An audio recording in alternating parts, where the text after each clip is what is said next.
right, let's do a few examples of applications of linear systems. So we've got a discount clothing store. Sweaters are sold at one price and shirts are sold for another. So if one sweater and 3 shirts cost $53 and 2 shirts and 2 sweaters cost $62, what we need to do is find the price of each of those. So I always like on applications to go to what we're being asked to find. So it's saying find the price for a sweater and find the price for one shirt. So I like to actually write down what my answer is going to look like. So it will cost a certain amount for one sweater and another amount for a shirt. Okay, and that just helps me kind of get myself organized. So now I'm going to define variables. So that's the first step, is define variables.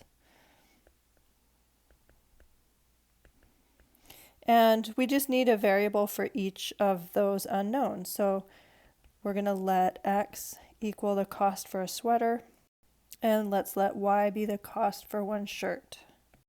All right, good. Now I'm going to need to write down a system of equations with the information we have. So they're telling us one sweater and 3 shirts cost $53. So I'm going to write down an equation for that. So I've got one sweater plus 3 shirts cost $53. Okay, and then the other one is saying 2 sweaters and 2 shirts cost $62. All right, so 2 sweaters and 2 shirts cost $62. Great, so there's my system of equations, and now I need to solve the system. So the second thing was write a system of equations. So let's solve this using the addition method.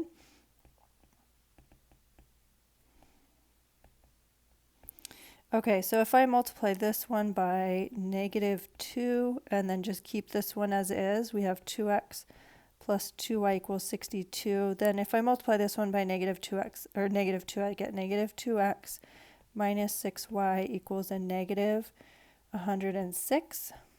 And then we can use our addition. And our x's would cancel out. So we'd get -4y is equal to -44. And then just dividing through by -4 here, we get y is equal to 11. Excellent. Okay, and then since I defined my variables here, it's nice that I can just say I know exactly what that means in this context. So $11 for a shirt. And now we just need to figure out what our x is. So solve for x.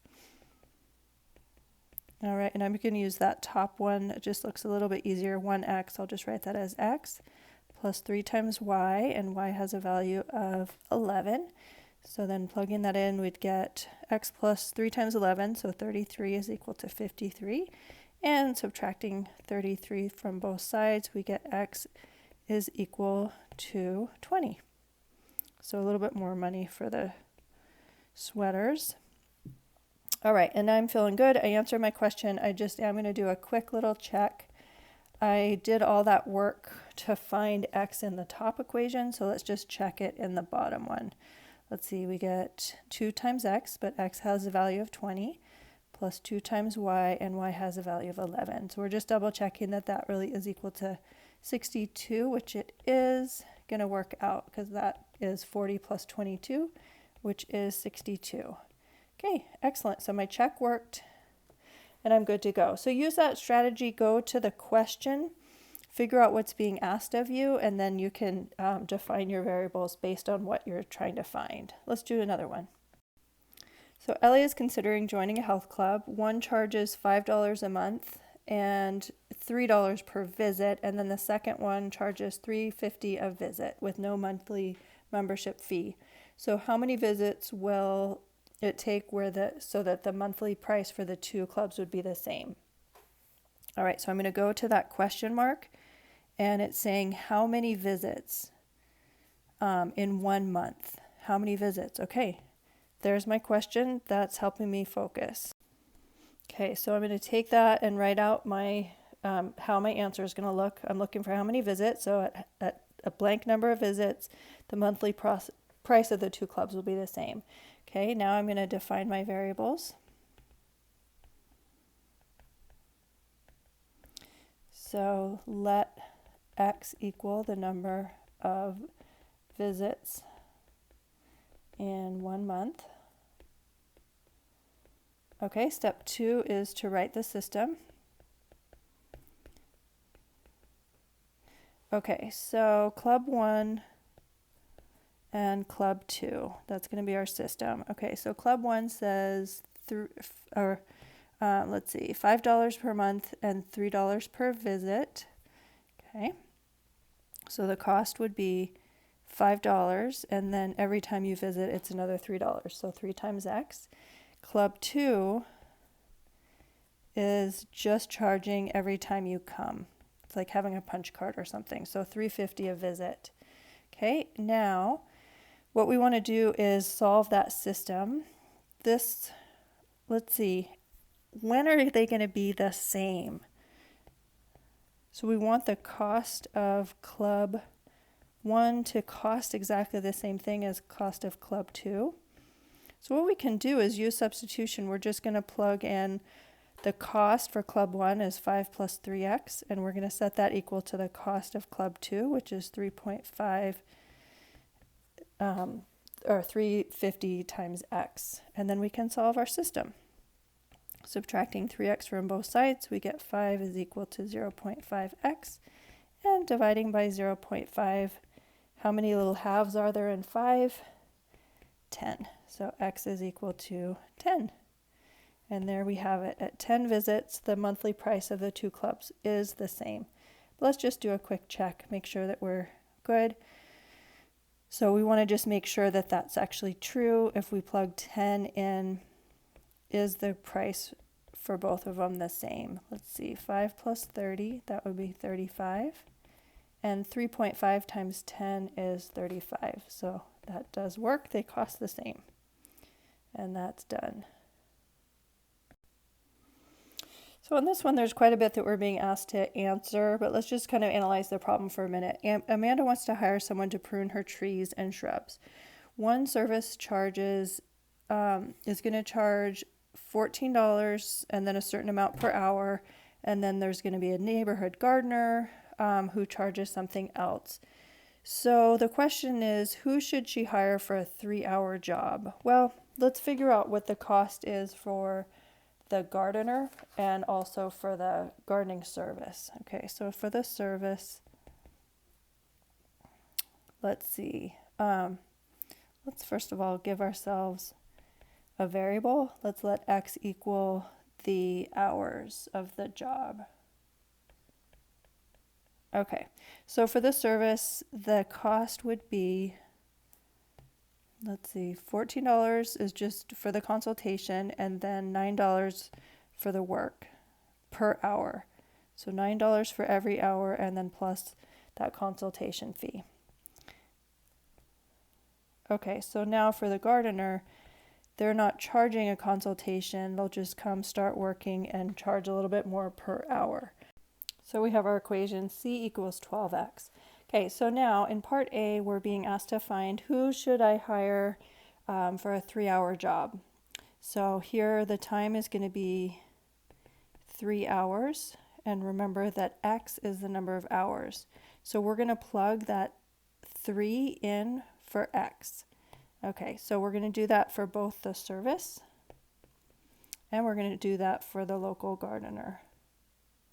We'll just see who charges less. Okay, so the cost for this one for the service would be 9 times x, so 9 times 3 plus 14. 9 times 3 is 27 plus 14, that is 41. Okay, and then the gardener is 12 times x, but x is 3, so 12 times 3 is 36. So for a 3-hour job, we should hire the gardener. Hire the gardener. Okay, part B. Find the time when they'll both cost the same amount. Okay, so part B.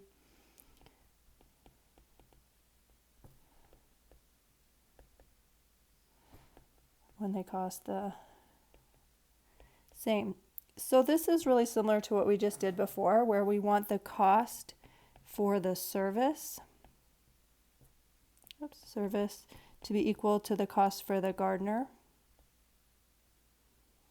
All right, so we're just going to plug in those expressions. The cost for the service is 9x plus 14, so we're going to set that equal to the cost of the gardener, which is 12x.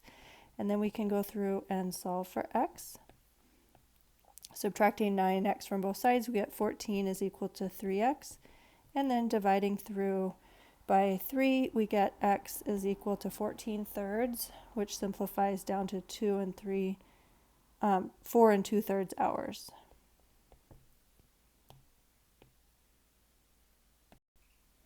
All right, so they would cost the same for a 4 and 2/3 hour job. Okay, now for part C, this one's a little bit confusing. If you can find a company that charges less than something for something hours, it would be more economical to go with that other company. Okay, so on this one, let's just figure out how much does it cost for 4 and 2/3 hours.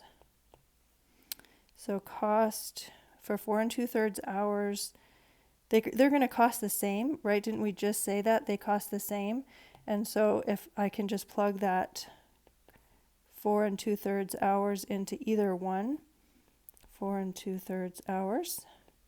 But when we're multiplying fractions here, we have a number times a fraction, so let's give our 12 a denominator of 1, and then I'm going to write that 4 and 2/3 as an improper fraction because it makes it easier.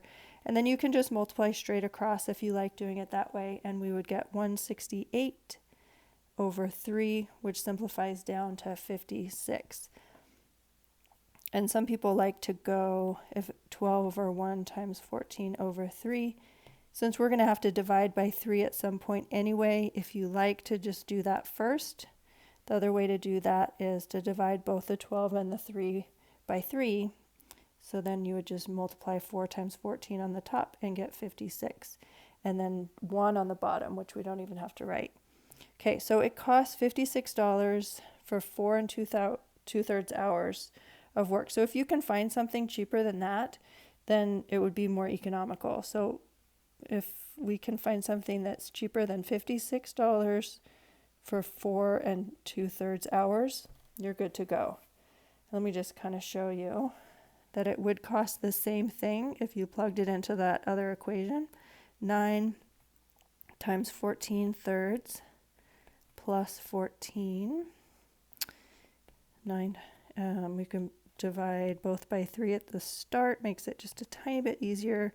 And then we get 3 times 14 at the top.